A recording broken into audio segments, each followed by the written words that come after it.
Welcome to the I Am the Worst Parent Ever podcast with Nicole Merritt and Dr. Robert Zeitlin. Hey, Nicole. Hey, Robert. How are you? I'm doing great. How are you? I'm doing good. I have a question for you, just like I always do. Yes, please. Do you find it hard to take a compliment? Yeah, sometimes I do.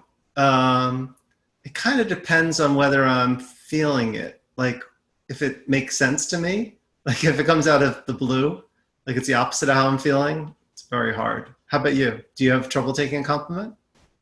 I do. I really struggle, I guess, with accepting them from those that are closest to me.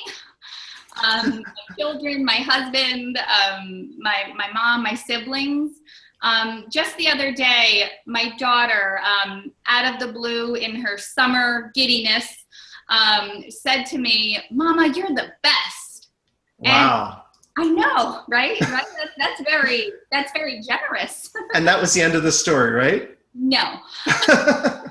And like I said, I immediately in my mind thought she's being overly generous. Like, I'm not the best. I just yelled at my kids this morning. I just did this. I rushed them. But in that moment, you were the best. Like, you might have been crap the next moment, but in that moment, you were the best mommy ever. Right. But so I said to her, and I go, well, and I started to thank you. I said, thank you. But I said, mommy's got to work on a lot of things. I got to try to yell less. I got to do this. And she goes, but you're still the best. Oh. And it really made me think just how forgiving children are, how unconditional their love is. If I can tell you one other thing, my son said to me that it kind of was this same thing. We were laying in bed, and it was he didn't want to get a haircut. He has issues with haircuts. He doesn't enjoy them. And so when he was having his challenging moment, I was not the calm that I should have been. I was the chaos. I was frustrated. I was monster mommy. You're going to do this, And later when we laid in bed that night, I was apologizing to him for being like that. And he said, and I actually wrote an article about this, but he said to me something along the lines of, there's no school to go to learn how to be you. Like, there's no school that I go to learn how to be me. I make mistakes too. And again, it was just like, oh, my children keep forgiving me. Not just forgiving you, but I would bet you're hearing your words come out of their mouth. Well, see, and that's what I was going to ask you. So do you think children are innately forgiving, or do you think that they're raised to be that way? Like, what's your take on it? You remember when we had the conversation about mindfulness and you said, my kids don't need to be mindful. They're in the moment. They're present right there. Yes. Are you saying they're forgiving because they'll look at the positive and like let go of the negative, or sort of be in the moment and say, you're the best right now. I hate you right now. I love you again.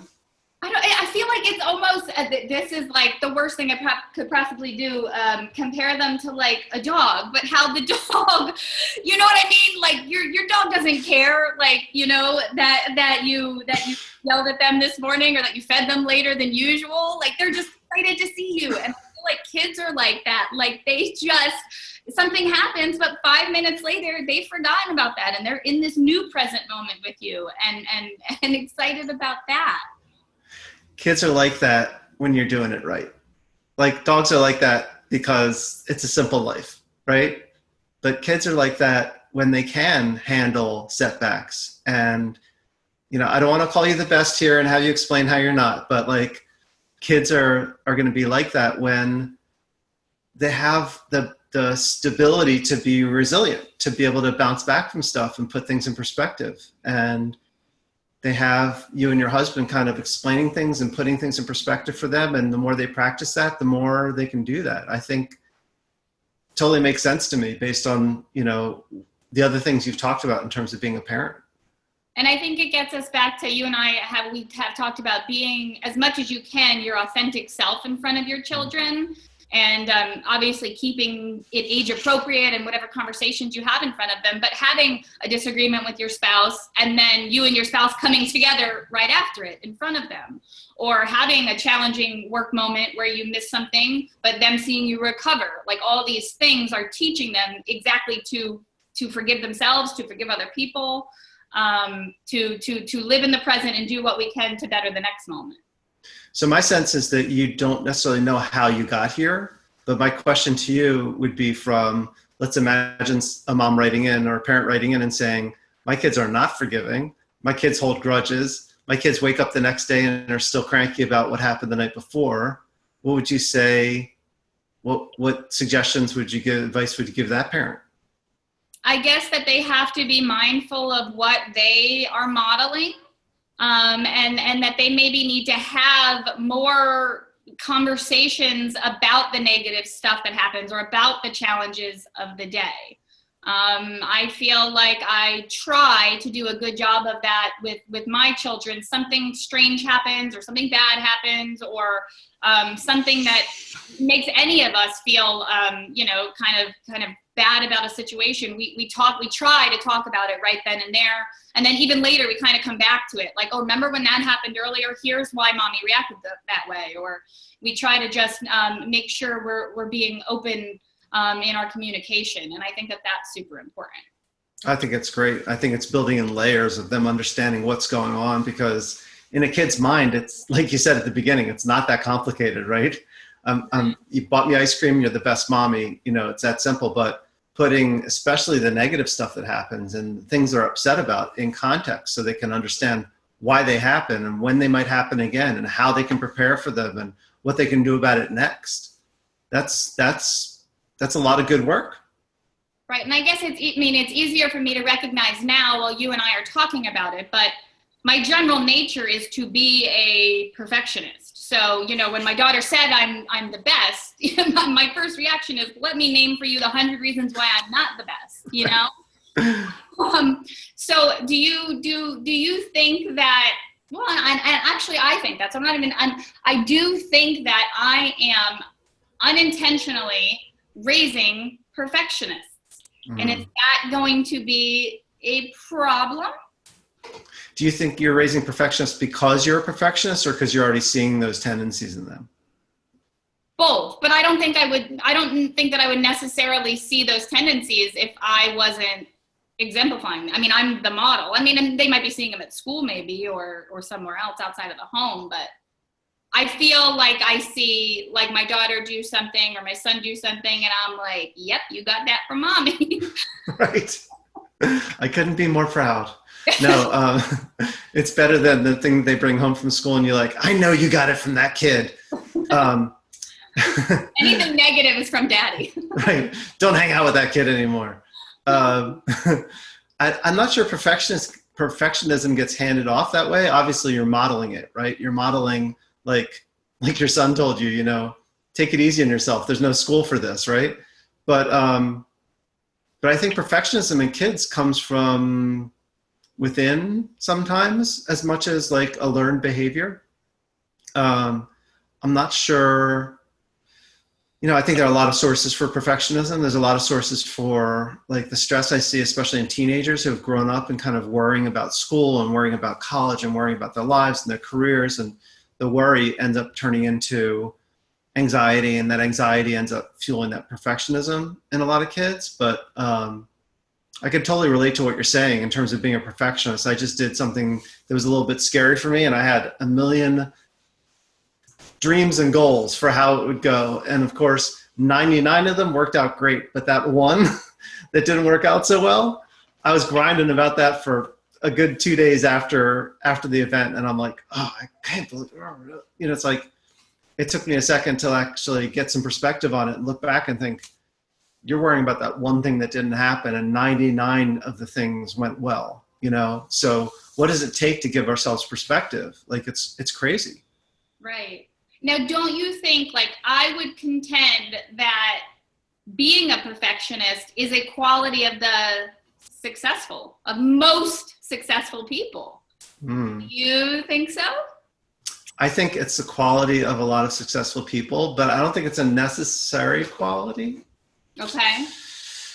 And here I'm going to go out on a limb the other direction and say, if you're stable based, like your kids are showing, and able to take the good and the bad and like use it for fuel and figure out what to do with it, and you can be less fueled by, I mean, I think we're two perfectionists talking to each other. We're two people who are very driven and ambitious, right?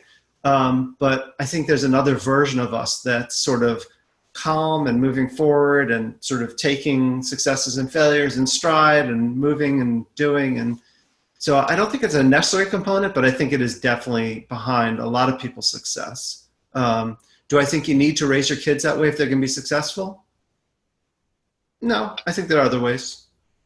Yeah, and I think there's something to be said for like the balanced perfectionist, you know, where your perfection, your desire to seek perfection in everything you do doesn't come from a place of, oh, I want to get all these accolades, or, oh, I want, you know, Sally down the street to say that I'm the best mom and blast that across social media. You know, it has to come from a place of, I know I'm better than this and I want to be better than this. Right. And to accept those moments that you're not. But for me, it's that fudging persist thing that we talk about. It's just about consistent self-improvement, and wanting my children to have that desire for themselves, to always be bettering themselves. Right. A work ethic along with the ability to monitor yourself and sort of like judge how you're doing and up level, you know, sort of not quality control, but sort of look at what you're doing and figure out how to do it better. It makes total sense. Right. Now, I think in relationships, perfectionism can be like a relationship killer, especially if there's like, you know, one of you is perfectionist and the other one is just like, you know, whatever. So you have to be mindful of it. Do you see how that could be a struggle, a daily struggle? Definitely. I actually just wrote a piece about sort of how I evolved a little bit more as pitching in more as a partner. And I'm not going to call this perfectionist, but like it took a while for me to understand how just even having clutter around the house, like got in my wife's way of actually doing what she needs to do. You know, like I could step over a pile, you know, for a year, but eventually that pile is getting in her mind and occupying space that she needed to do other things. And so it took me a while to figure out, oh, I need to get rid of that pile, not just because it's clutter, but because it would also help her like move through her day. And partly I'm more dedicated, that's what I wrote about, more dedicated to supporting her effort to do that. Because I think there's a lot of stuff that falls on moms often, or, you know, the person responsible for raising kids. Sometimes it's stay-at-home dads. And there's a million things that they're trying to weigh and catch and keep track of. So my lack of perfectionism, or my lack of, you know, worrying about the details was definitely causing a difference in our house, if not a challenge. Isn't it funny how you can be a perfectionist like in one area of your life and then completely disregard it in the other? Totally. My friend Margot would say, the shoemaker's kids have no shoes. Now, question for you, your realization that you came to, did you come to that just after, you know, years of stewing over it in your own mind and figuring it out? Or was it after like conversation after conversation after conversation of her sharing with you that this, you know, is something that makes things harder for her? I'm embarrassed to say that all the conversations in the world were not changing how I was seeing this. And I just wasn't, there were things that were keeping me from getting it. What changed was having someone else in her position explain to me, I can't do anything if the house isn't clean, or other moms talking about the emotional load that they carry. I didn't understand it from her perspective because this often happens in couples or in a parent-child situation. You know, you're locked into this dyad where you only see, you know, what you're projecting, and you only defending your position, right? And a lot of you know, spouses and partners are in this position, and sometimes it helps to have a third party kind of take out that locked thing into a triangle, so you can actually get a little perspective on things. So it actually came around with me opening my ears to other people who are in her position and thinking, oh, maybe that's what she means. So I'm embarrassed to say it took that kind of effort. Right. I mean, it's so easy to just, you expect your partner to be perfect all the time. And, you know, you ask them if they want coffee, you want them to answer in the nicest, sweetest, oh, sure, thanks for being so loving and pouring it for me, instead of just, yeah, you know? And it doesn't happen like that. But you have to just own that own that your relationship is authentic, and that both of you are going to be your full version of yourself with your flaws, out there. And it's when I take a step back and I think back to sometimes just how I've reacted to, you know, a comment in the morning, and I'm like, why did you go there with that? He's not perfect, you're not perfect, you know? And when you sit back and you get perspective, whether it's from somebody telling you or from a book you read or an article on relationships, you're like, oh yeah, they're accepting me just as I am. I need to be doing the same thing. Right. And you know, I don't know whether to go with my Aunt Lee's maxim or this third grade teacher. I'll tell you both. My Aunt Lee would say, every time we'd like try to pay her back for something, she's like, between our family and your family, we buy this, you buy that. At the end of the day, you know, we're all going to die, and someone will total it all up, and we'll owe each other a penny. You know, it's like, just assume that things balance out. And that's a hard thing to do as a partner. The other advice I got from a third grade teacher is, she had on her wall, AAA, which wasn't for the Automobile Association. It was to remind her kids that when they bump into each other, it's not on purpose. So the AAA stood for always assume accident. I like that a lot. I really like that. I'm gonna use that.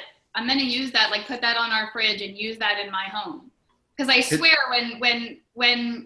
when I have a child that acts up, or when my husband says something that doesn't come out the kindest, my first thought is like, oh, they're intentionally trying to be mean to me. They're trying to get to me. They're trying to frustrate me. But if I just assume that everything is an accident, I think that that's brilliant. I think that every parent should have that sign in their home. It's very hard not to take it personally. And the more tired we are and the more stressed we are, the more easily triggered we are, more trigger points we have, we become a minefield. You know, it's like, picture the minefield radiating out from under your feet. Like, how far does it go today? You know, I didn't have my coffee, or the dog, or I was up late with my daughter. You know, am I more easily triggered now? But that kind of perspective is really hard to get on your own. You kind of need friends. You know, you need a perspective. You need someone to help you sort of. I joke, you know, before I walk out of the house, I'm glad that my wife can make sure that, like, you know, I'm wearing a belt, and, you know, my shirt goes with my pants. You know, it's like, I'm glad I have that last check. So it's like, it's hard to do what you just described in isolation, but sometimes you need that reminder. Right. Now, can I ask you, in your practice, do you see that perfectionism, whether it's in an adult or a child, can it lead to kind of like a depressive state? Like, do you have to be mindful of that? Yeah, no, perfectionism can definitely be a sort of gateway to all kinds of anxiety and depression and just stress. I mean, I see it mostly in the groups I run with teens and parents. I don't think teens understand what their parents really expect from them. And I don't think parents think that their teens understand the expectations.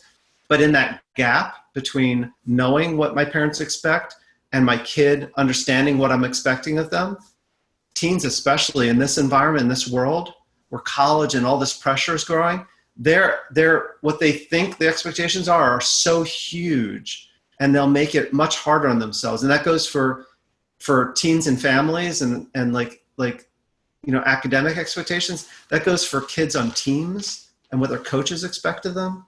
So yeah, I think it can really make life very hard and stressful for kids. And depression, anxiety are a couple of things that pop out, but I'm not going to, I don't want to get too extreme here. We're in the middle of a big conversation about suicide too, but kids will, make sudden decisions to relieve the tension of feeling really bad about themselves and make really bad calls sometimes. So I think it's a huge risk factor. I think perfectionism is something that parents want to get their arms around. Maybe it's something we're just hitting on now, but maybe we should have a whole separate conversation about that. Yeah, and I think that to kind of combat that, something you should do is those family check-ins. Like you're saying, that there's all these expectations that we have, and then the kids' expectations for themselves or what they believe ours are different. Like you have to sit down, and it doesn't have to be serious and scary. But make sure, once a week you're checking in and, kind of here's what I'm expecting of you and here's why. And do you agree with that? And what do you expect of yourself? And okay, we differ on this. How can we come together so that we're both content with where the expectation lies? And I guess maybe not enough of that is happening. It should happen in the homes. It should happen in the schools with the teachers, with counselors, everywhere. No, I love that. And I think the closer you can get to bringing those two together, I think it's a big misconception. And I'm surprised every time I hear it, how kids will say, I'm not clear what my parents want. And parents will be like, oh yeah, we have this conversation all the time. It's like, parents, when your kids get a little older and you're like, you can come to me with anything. Like that's one thing to say and another thing to figure out how to make happen. Sure. But that's a big conversation. But I think the weekly check-ins is a great idea. Yeah. And maybe you're not speaking their language. Your son might have one language and your daughter might have another. So make sure that you are reaching them. Like ask for them to say back to you what you said, or, have them explain it in their words, so that you're not missing the mark and we're not missing a chance to help our children stay healthy of mind. Yeah, and I'll say this to parents, one last piece on this is, you may be saying it really clearly, but what kids are hearing might be tempered through their expectations for themselves, the pressure from the school, pressure from their friends, fear about the future, all that stuff might be taking your statement, I'm really just expecting a B, and turn it into, if you get a B, I'm going to be really disappointed in you. And you actually don't know what your kid is hearing. So I think your idea of having them repeat it back to you and make sure that you're getting your message through is really important. Right. And it's almost like my daughter repeating the message back to me. You're the best. And me coming saying, well, no, my expectations for myself are this, and I'm not meeting it. And then her repeating, but you're still the best. Right. So yeah, maybe we should all also learn to take a compliment. That would probably be a good place to start and to model in front of our kids. No, this was fun chatting with you, Robert. Thank you so much. Good to talk to you. Yeah, we'll talk soon. Bye. Thank you for listening to the I Am the Worst Parent Ever podcast. Don't forget to subscribe so you won't miss an episode.